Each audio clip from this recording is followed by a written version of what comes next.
Olá, sejam todos bem-vindos. Eu sou o professor Wesley Barbosa e no vídeo de hoje eu vou falar sobre este livro aqui, O Pássaro Secreto, de Marília Arnaud.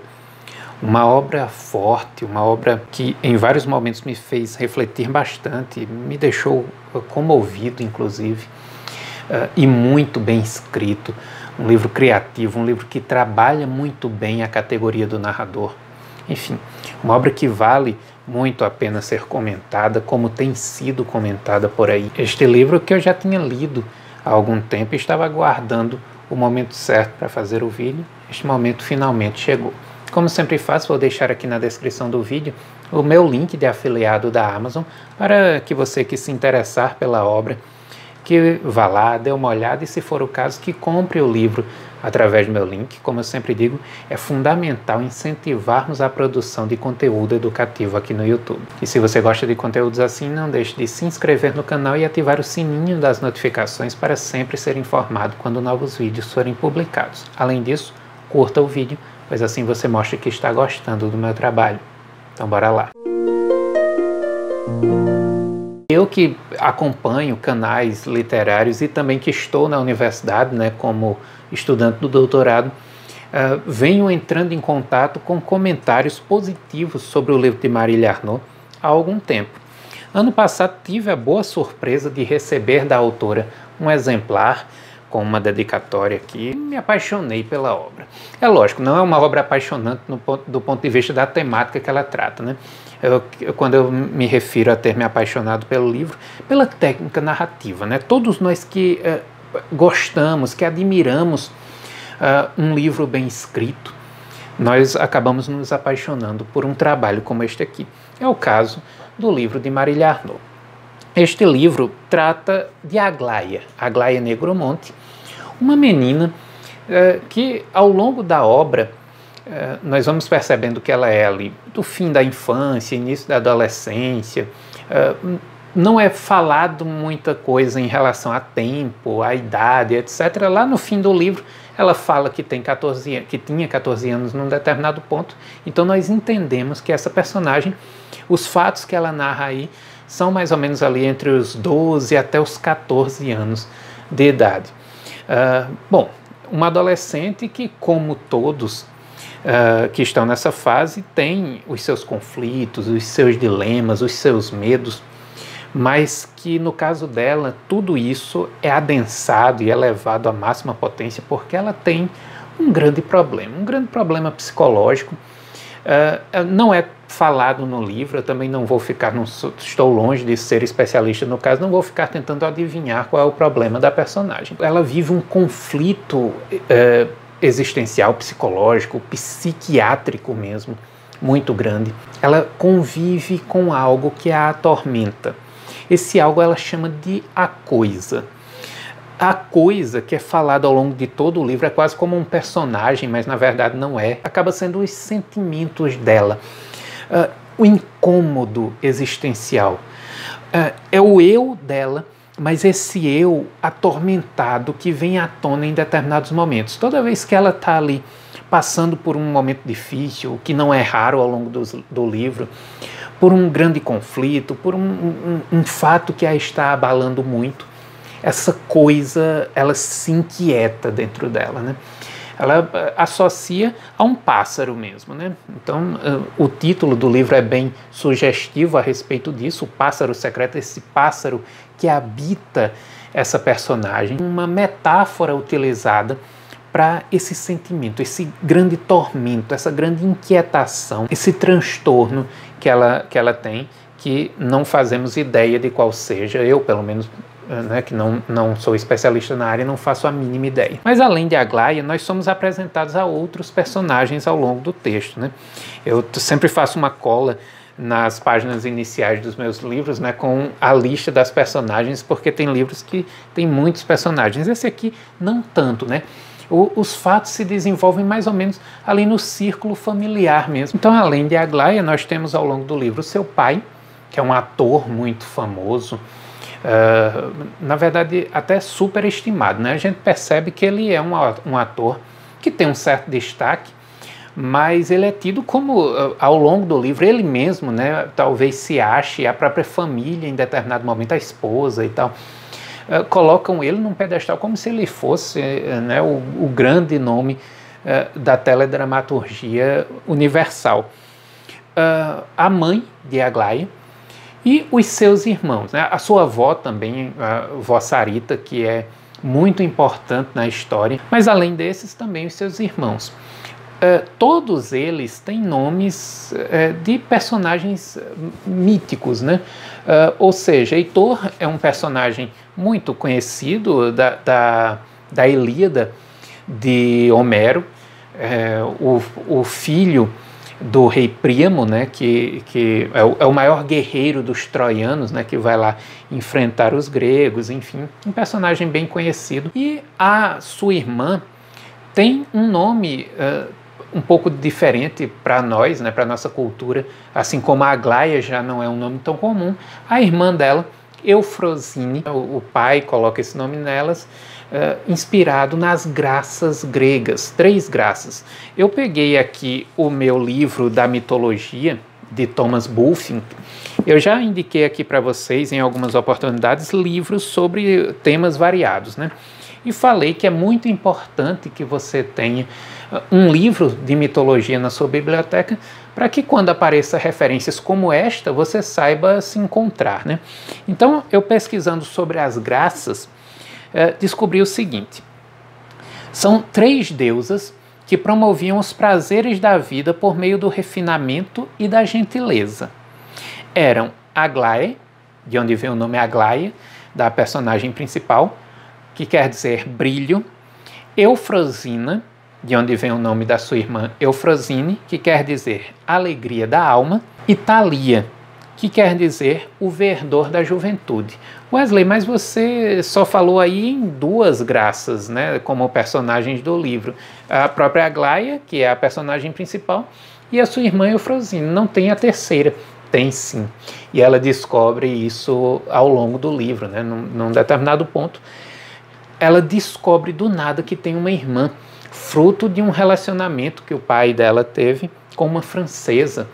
E essa mulher morreu, enfim, essa filha vivia na França com a mãe, um relacionamento extraconjugal, mas a mãe morreu, a família dela na França toda morreu e ela teve que vir para o Brasil, ficar com o pai, né, enfim, e a família de Aglaia. Aglaia estranha muito o fato de a mãe simplesmente não fazer nada, ouvir ali a confissão. O pai tem um dia que ele fica sabendo disso e ele junta a família ali na mesa e começa a falar. E ela estranha que a mãe não esbraveja, a mãe não reclama, a mãe simplesmente aceita, sofre calada, mas aceita. E a gente percebe que a mãe de Aglaia, ela é extremamente apaixonada pelo marido, tem uma dependência emocional, uma coisa muito estranha, uma admiração muito grande por ele. E por vezes, tanto ele, que já é isolado por vida, vive ali no escritório estudando, lendo os textos, ele é um apaixonado por literatura, por cinema e tal, quanto a própria mãe, né? A mãe, nessa dedicação que ela tem pelo marido, inclusive em vários momentos do livro, você vê ela citando que a mãe saía com o pai, às vezes viajava, às vezes faziam alguns programas por ali, sem os filhos, iam ao cinema e tal. Então, bom, aí você já vê um ambiente em que a Aglaia começa a se sentir sozinha, né? Mas a gente já fala disso. O fato é que sim, o pai confessa que tinha uma filha, avisa que essa filha está vindo ficar com a família, a mãe aceita, sofre, mas aceita, mas a Aglaia não aceita. A princípio, nenhum dos irmãos, nem Heitor, nem Eufrosine, aceitou, né? Ficou como claro, né? Qualquer pessoa na cidade não entenderia de primeira o fato de estar chegando uma outra pessoa para sua casa, uma irmã do nada e tal. Mas o fato é que a Aglaia nunca aceita, os outros irmãos aceitam, e a chegada de Thalia na sua casa, na sua família, é visto por ela como se Thalia estivesse roubando a sua vida, os seus familiares. Na verdade, a gente percebe ao longo da narrativa que a intenção de Thalí, primeiramente, né? Thalí tem a mesma idade que ela, basicamente, não se fala, como eu já disse, né? Não se delimita exatamente idade, tempo, essas coisas, mas você entende que é uma adolescente também, né? Ou seja, está ali naquele período, aparece no período da puberdade e vai crescendo um pouco, né? Também ali até os 14, 15 anos ao longo da narrativa. E claro, não tem culpa de nada que está acontecendo, mas também não é uma pessoa má. Ela tenta ser agradável com todos, tenta ser aceita pela família e age naturalmente e tal. E os outros irmãos naturalmente vão se relacionando com ela e aceitando. E a Aglaia não. O fato é que, na verdade, Thalí não rouba nada de Aglaia. A Aglaia nunca se sentira confortável no mundo. Ela tem algumas questões, como eu disse, né? A própria adolescente é uma fase de dúvidas, de medo, de receios, mas ela tem algumas questões que nessa fase da vida acabam gerando alguns problemas. Por exemplo, ela é vítima de gordofobia na escola, porque ela é acima do peso, ela tem um problema de compulsão alimentar. Em algum momento eu até anotei comportamento de bulimia, né, porque ela come e depois vai para o banheiro para colocar para fora. A comida é uma válvula de escape para ela. E por ser acima do peso, não se adequar aos padrões de beleza e tal, ela sofre com isso. Então tem essa questão do lado físico, né? Mas tem também a questão dela nunca ter se sentido à vontade. A coisa, esse tormento, esse transtorno que ela tem, ela sempre teve. O fato é que a situação dela piora muito, os conflitos dela, o sofrimento piora muito depois da chegada de Thalí. Thalí a incomoda demais. E a incomoda por vários motivos. Por ela entender Thalí, a gente não sabe muito bem em que medida que isso é um exagero da mente dela, ou realmente as coisas são assim, mas ela vê Thalí como o seu total oposto. Sabe se comportar em todas as situações, é muito amável, sorri com tudo, é muito paciente, mesmo diante de certas atitudes extremas da parte de Aglaia. Thalí não perde a compostura, não a acusa, não é violenta e além disso é muito bonita, né? Cabelos muito bonitos, olhos bonitos, boca bonita, tudo bonito. A menina é a imagem da beleza. E a Aglaia se vê como a imagem da feiura, né? Claro, muito talvez, né, pela repercussão interior de tudo aquilo que ela ouviu na escola, em outros lugares, ou talvez por causa do seu transtorno. O fato é que tudo isso, aliado a outras questões que vão acontecendo ao longo do livro, vão gerando um ódio. E a saída que a Aglaia encontra, na verdade, a forma que ela encontra para lidar com isso é a vingança. A vingança que começa com atitudes mais banais, mais amenas, né? Mas vai descambando para coisas mais graves e até para violência contra animais, né? Ou seja, eu não vou dar spoiler, tá, gente? Tem algumas coisas que vão acontecer no livro, 2 momentos com animais, um momento com relação a Thalí, que evidenciam o desejo mesmo de prejudicar, de fazer o mal. E em determinado ponto, ela até deseja, né, que ela suma, que ela morra. A personagem não é construída com o mínimo de freio ético. Ela vai até o limite ali. E a gente entende que se não fossem feitas algumas coisas ali ao longo do livro, embora, na minha opinião, foram feitas de forma inadequada, mas talvez até tivesse ocorrido coisa pior. Agora, é interessante porque quando a gente entende a situação de Aglaia, muita coisa fica mais fácil também de entender em relação às suas atitudes. Claro, não achar normal ou coisa do tipo, mas entender que é fruto de uma mente em conflito, de uma mente que está padecendo mesmo ao longo do livro. É claro que quando a gente vai analisar as coisas, Thalí não roubou nada. O pai era dela e ela tinha o direito de ser acolhida por ele. É lógico que a gente entende que toda a família acolhe porque entende que a menina não tem culpa nenhuma daquela situação. Um fato que me incomoda ao longo da narrativa é como a família de Aglaia lida com a menina. Nós temos uma situação em que em nenhum momento a família para ouvir aquela adolescente, para entender os seus conflitos, para lhe dar o carinho necessário quando ela precisa, e ela precisa em muitos momentos, ela realmente se sente só. O pai, embora tenha influenciado ela em termos de estudos, etc., não era um pai presente, era um pai todo dedicado a ele mesmo, à sua erudição, ao seu crescimento intelectual, à sua profissão. A mãe era toda dedicada ao pai, embora tivesse uma carreira, professora universitária, mas é muito pouco falado isso ao longo do livro. A mãe simplesmente ela é como se não existisse. A subjetividade dela é anulada e dedicada ao marido. E os filhos ficam ali à própria sorte. É assim que a gente entende. Heitor e Eufrosine, como não tem nenhum transtorno, nenhum conflito psicológico, eles até lidam com isso aí, enfim, levam suas vidas normal, né? Pelo menos a partir do ponto de vista de Aglaia, de forma normal. Mas ela não. Ela precisa de cuidado, ela precisa de atenção, ela precisa de amor. Mas em nenhum momento a família dá isso a ela. Nem no momento de repreendê-la, quando ela vai tomando algumas atitudes. Conversar com ela, parar, sentar frente a frente, conversar. Você vê que muitas vezes ela até diz, o pai foi lá reclamar a respeito de alguma coisa com ela, porque a mãe pediu e reclama só por obrigação, digamos, mas não por preocupação realmente em resolver aquilo.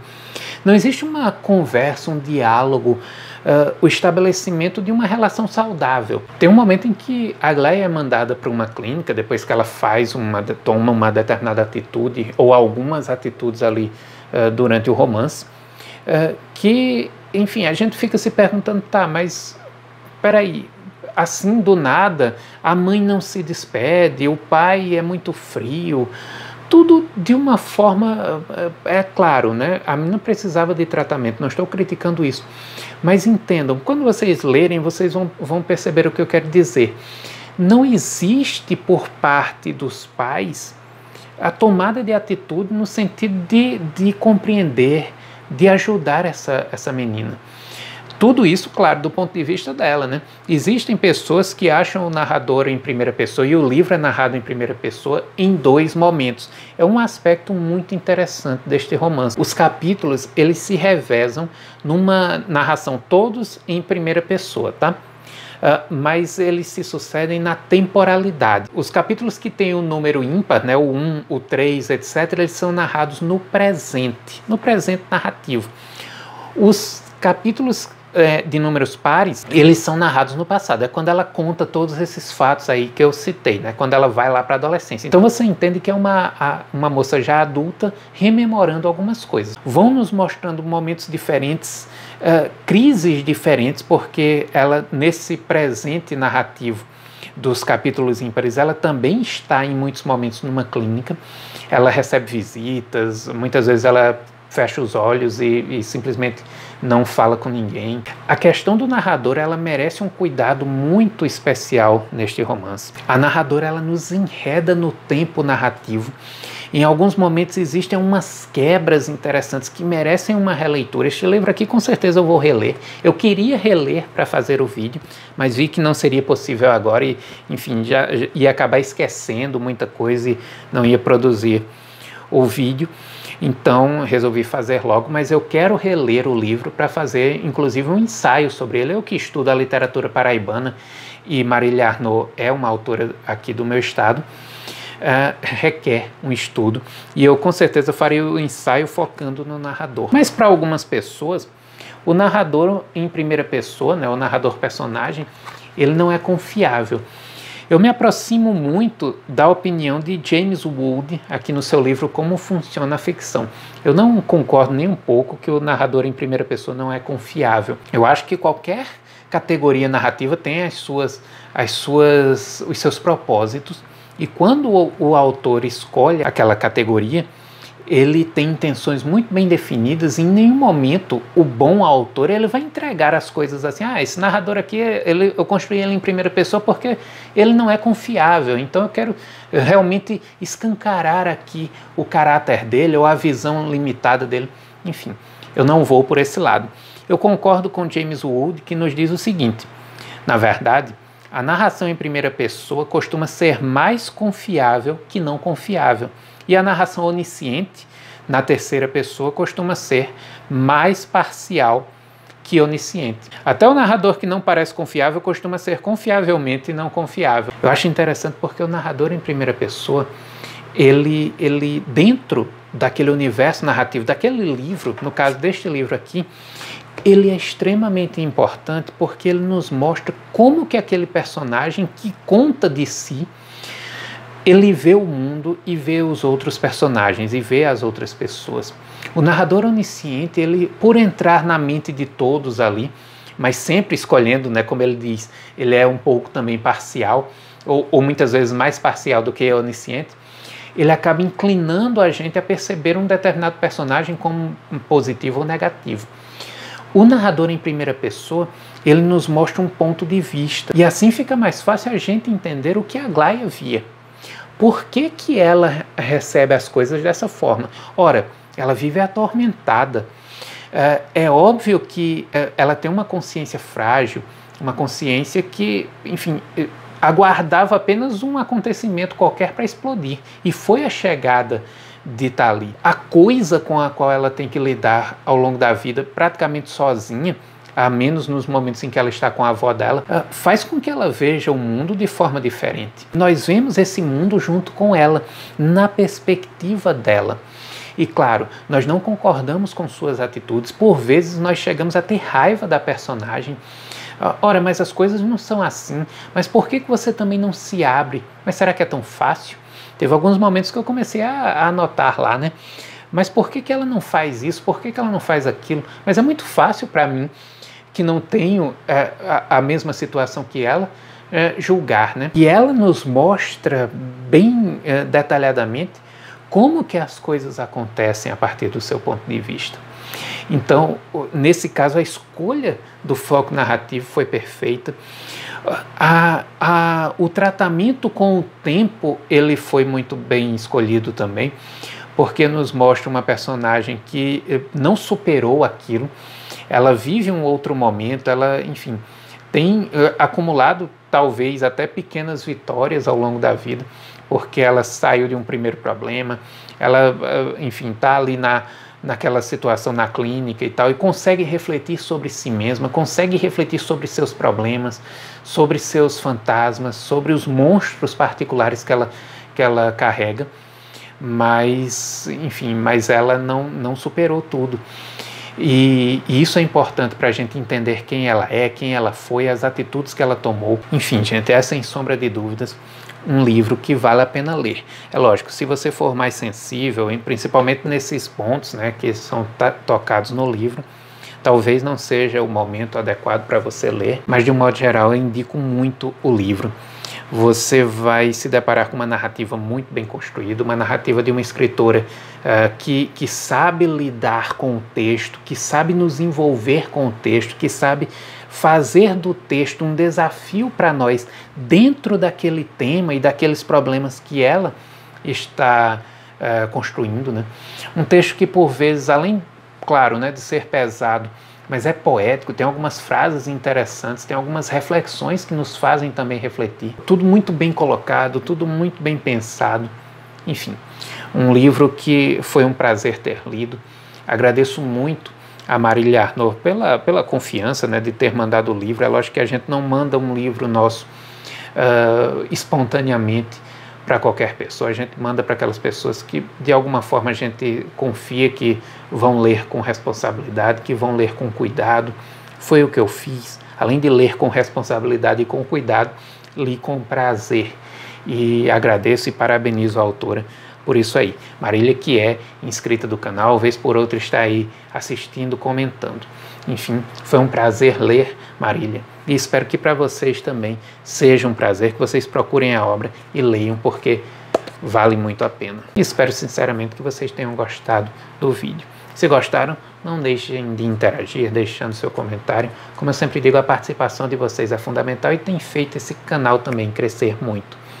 Muito obrigado pela audiência e até o próximo vídeo.